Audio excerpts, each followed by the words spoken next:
joined politics the same time, or I was elected to parliament the same time with Honorable Johana in 2013. And you all know he came in KNC.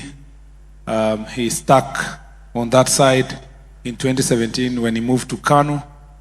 And like many of my colleagues, including Ichungu, have said, that we were always on the opposite side for a long time until after 2017. How I became a friend to Carlos was actually because we were campaigning against Ngeno.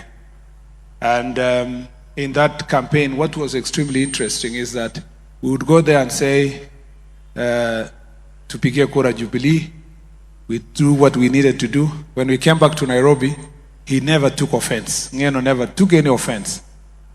He used to say, you people don't know those people. Those are my people. I have come from very far. I actually used to say I created a constituency and that nothing will change. He kept a very good spirit as a politician, a person who is able to fight during the day and negotiate at night.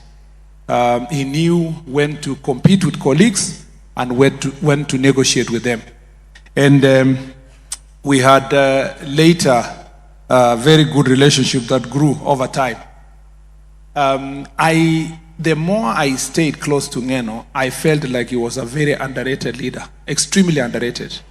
In fact, for a person who went to Maseno School and did his first degree out of the country in Kiev, and then had a second degree here with another master's degree, he was the kind of person that I think all of us assumed because of his style of politics and the way he mingled with the people in Emurua Dikir, and the way he never threw the card of his academic achievements all over.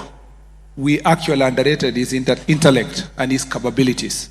It's until you sit down with him and engage him that you realize that he had a certain depth in terms of intellect, knowledge, and appreciation of issues. Number two, I don't know if there is something like that, Bishop will tell me. Ngeno was quietly and deeply a religious man. And that is another contradiction. For some of us who went to Sunday school and grew up in pastors' families, it used to fascinate me how in his public speeches, he had the capabilities to speak about verses in the Bible often and relate it with his political journey.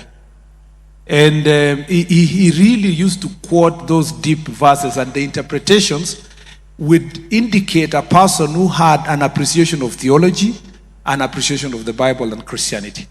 No wonder every of his example he used to give was always about heaven, a new land. I think it's because also of the challenges he used to face in Narok, Transmara, Emurua Dikir, on the challenges he went through. It was always, figuratively, he always used to tell his people there is a better land to go to. His favorite song was Kalenjin Hymn Songs 100. And I've heard him sing many times. Mieme nekararan misi nekikere amukayanet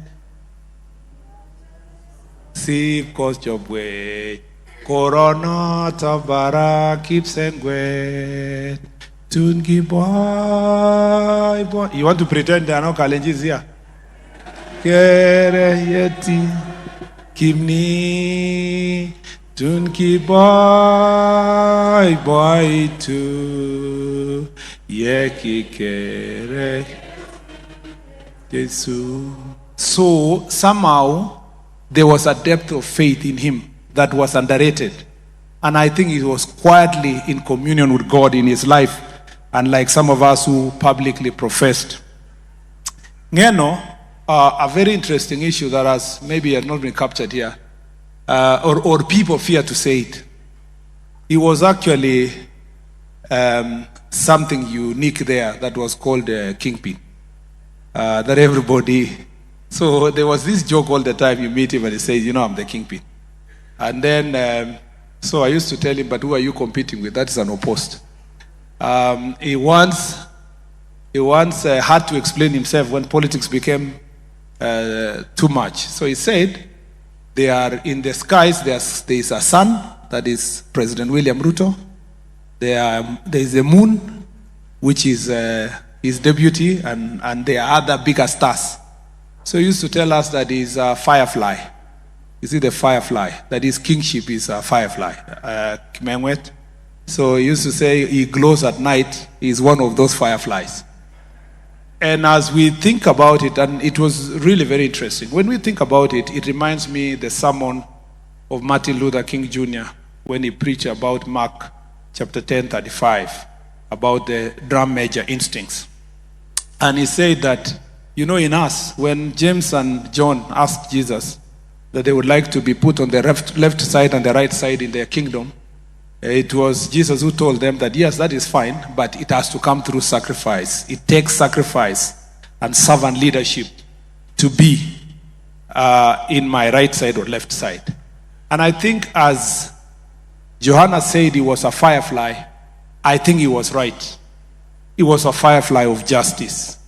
He fought for the justice of his people. He fought for land justice. He was a firefly when it came to music. An artist.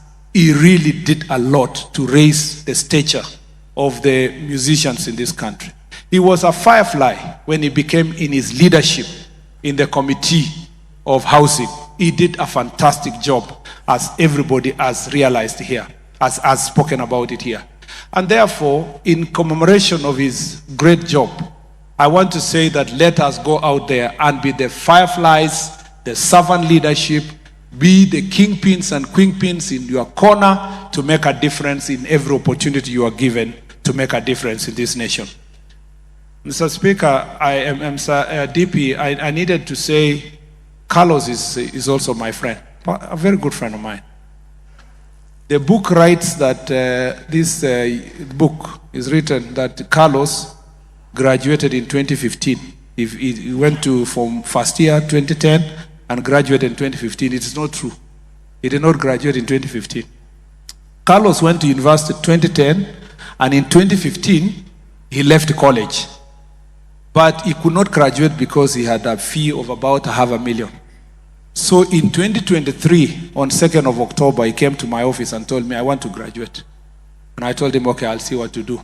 Luckily, we facilitated his graduation.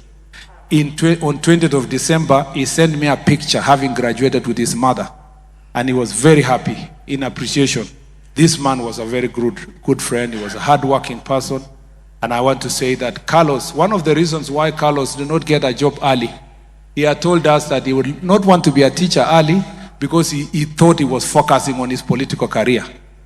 And Were also was very close to me, and I know the family know that. We have gone home. He has come to my place.